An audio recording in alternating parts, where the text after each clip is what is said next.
North American pyramids.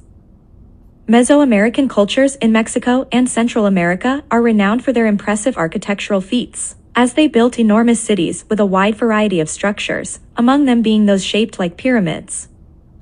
What is less well known is that Native American cultures north of Mexico in North America also built pyramid-like structures of their own. In one small corner of British Columbia in Canada, a tribe built extensive small pyramid-like structures that served mainly as burial mounds. Even larger and more elaborate structures were built by the Mississippi culture near the location of the modern-day city of St. in the United. Near the confluence of the Fraser and Harrison rivers and close to the city of Chilliwack, British Columbia, lies the Scowlitz archaeological site. Located there was a village belonging to the Scowlitz people, who first put roots down in that area approximately 3,000 years ago. Over time, their dead were placed in burial mounds lined with stone, covered with dirt, and built in shapes like pyramids. While these 3-meter-high structures are tiny compared to Egyptian and Mesoamerican pyramids, they did serve similar functions as places of burial and worship. And since 1992, archaeologists have been researching the site with care under the supervision of descendants of the ancient Scowlitz people.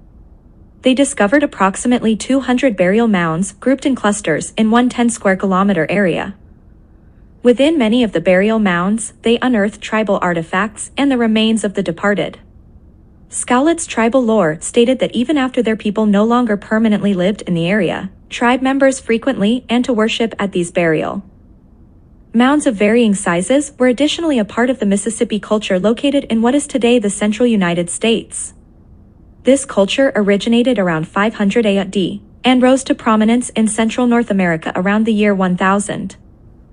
Near where St. Louis is today, a magnificent city that at one point housed up to 30,000 people arose.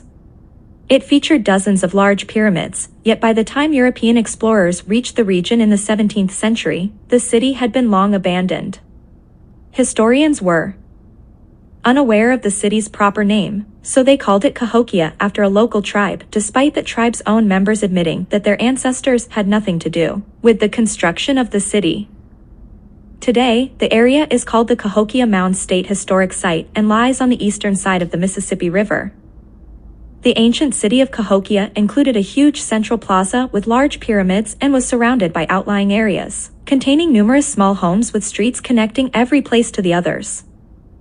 There is evidence that the region once featured around 120 large mounds, but only 80 remain today.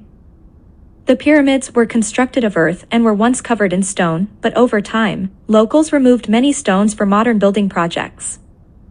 Many of the pyramids were erected in tiers with structures built on individual floors as well as on the flat tops of the pyramids. These structures were built by using the wattle and daub method and had thatched roofs. Archaeologists believe people made the pyramids by digging up earth with stone hoes and by carrying the dirt in woven baskets to the building site. This activity required years of hard labor. There is evidence that the largest pyramids were built in layers, with small mounds progressively evolving into larger, more elaborate pyramids over time. There is evidence of at least 10 periods of building activity for the larger pyramids. The largest pyramid around the central plaza is referred to as Monk's Mound.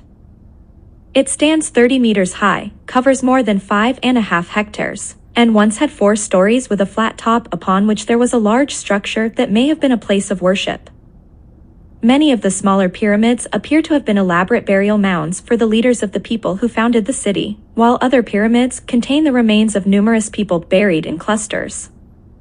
Evidence from these remains indicates to archaeologists that the people living in the region engaged in ritual human sacrifice, much like